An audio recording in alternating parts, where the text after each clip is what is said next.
to Level Up Mathematics, Day 2 of the Math Bootcamp. I'm Alejandra, the founder of Level Up Mathematics, and I'm here to guide you through your second day, the long world of division. So what exactly is division? Division is the opposite of multiplication. So if multiplication is like repeated addition, then division is more like repeated subtraction. You can ask the question, how many numbers can you fit in another number? So for example, how many 3s can you fit in 12?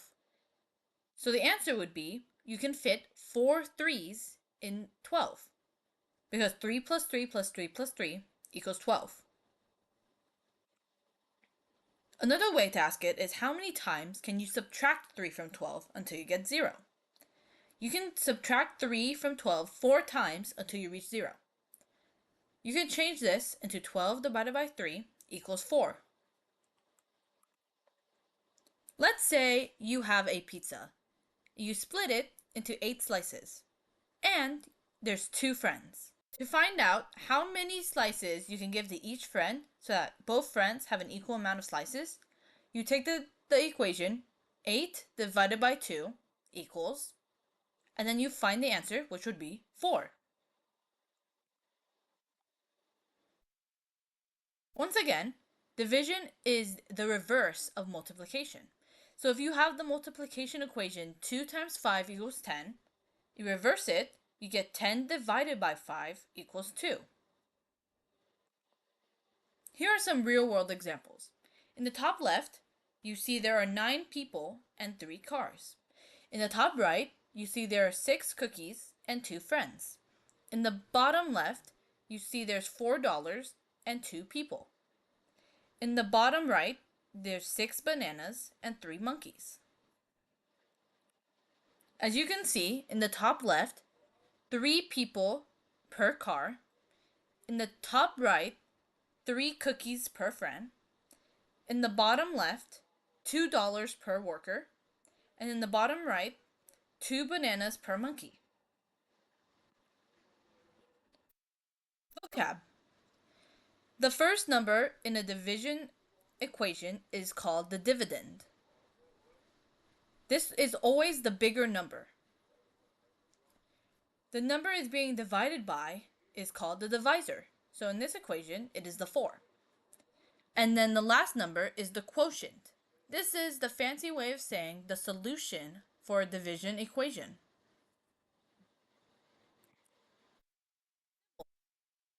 Each of these symbols can represent division. On the left, we have a line with 2 dots on top and bottom. This is the main symbol for division. In the top right, you can see there's a slash between the numbers. That is also a common way of saying division, and is the most common way for it to be typed out, since the actual division symbol is not on most keyboards. So in most division online, you'll see it as a slash. In the bottom right, there's a line in between the numbers. Special tricks. Any number divided by 1 remains the same. So examples, 10 divided by 1 equals 10. 5 divided by 1 equals 5. 14,646 divided by 1 remains 14,646. Division is connected to fractions. Fractions are division, except the answer is a decimal, not a whole number. So in a division, it would be the bigger number goes on top and the smaller number goes on bottom, which is the reverse of fractions, where fractions have it on the top being the smaller number and the bigger number being on the bottom.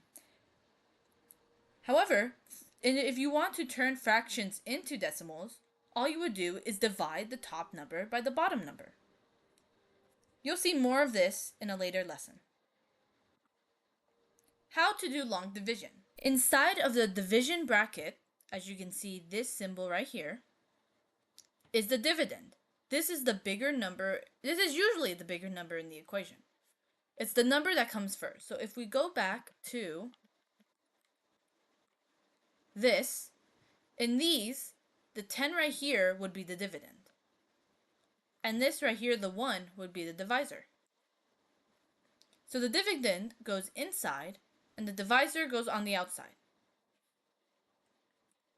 First, we focus on the first number of the dividend, which in this case is a 4. Then we see the divisor on the outside, and we have to figure out how many times this 2 goes into this 4. Now this is where multiplication comes into play. If you know what times 2 equals 4, then you place it up here on top of the division bracket. In this case, it's a 2, since 2 times 2 equals 4. Then we multiply 2 times 2, and we subtract it from this number. Since it's 4 minus 4, the answer is 0.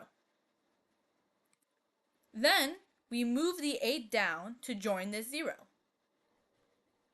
If this was any other number, such as a 1, then this would become 18. But since it's a 0, it remains 8. Now we focus on this number down here. We have to figure out how many times this 2 goes into this 8. Once again, this is where multiplication comes into play. If you know your times tables, you'll know that the answer is 4. 4 times 2 equals 8. So far up here, we have a 24, and right here we have a 2, and down here we have an 8. So 4 times 2, we subtracted from this equation, which is 8. So we have 8 minus 8, which equals 0. Then we bring the 0 down, and this makes 0 down here. So we have to figure out how many times 2 goes into 0. Now since 2 is bigger than 0, 2 goes into 0 times. So we do 0 times 2.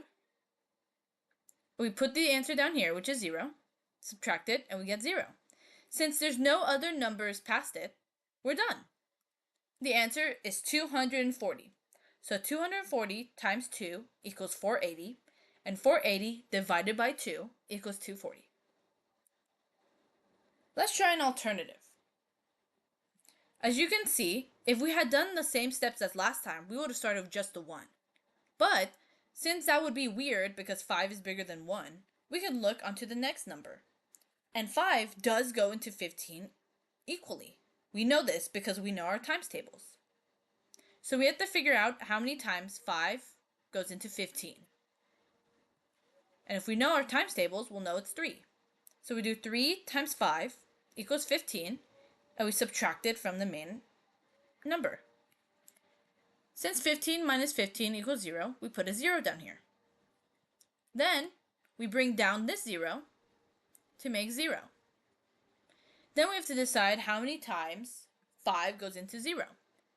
And since 5 is bigger than 0, it goes into 0 times.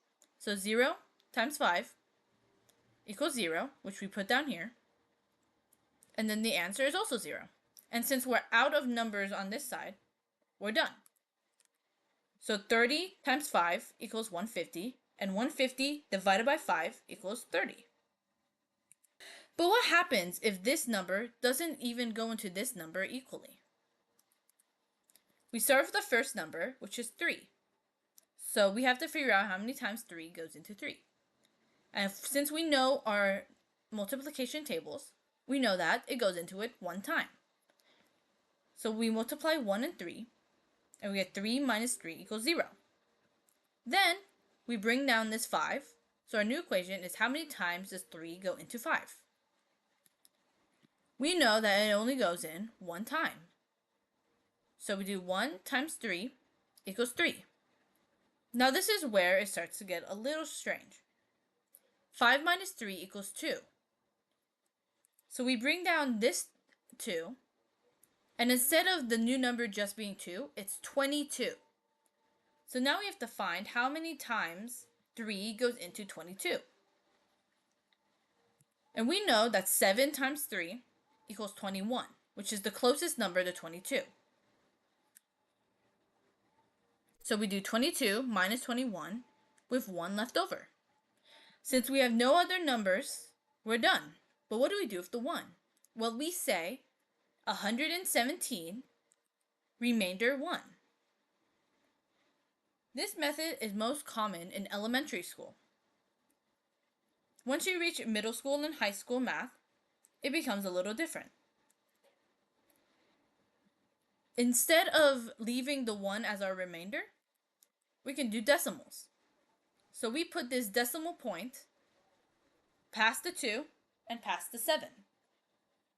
There is a rule of math where every number technically has a decimal and infinite zeros. It's just we don't write them. So we can add as many zeros as we want behind the decimal point. So since we have our 1, we bring down the 0 to make it a 10. Now we figure out how many times does 3 go into 10. And we get 3 times. 3 times 3 equals 9. So we put 10 minus 9 equals 1. Now wait a second. If you look back, we already had it equal 1 before. So then we'd have to add another 0 to make it another 10. And then we had to put another 3 and it would repeat. So instead of repeating infinitively, we realized that the answer is going to be 117.333333. But instead of writing all that out, all we have to do is put a line over this 3, and it shows that the 3's go on infinitively. So the answer is 117.3 repeating.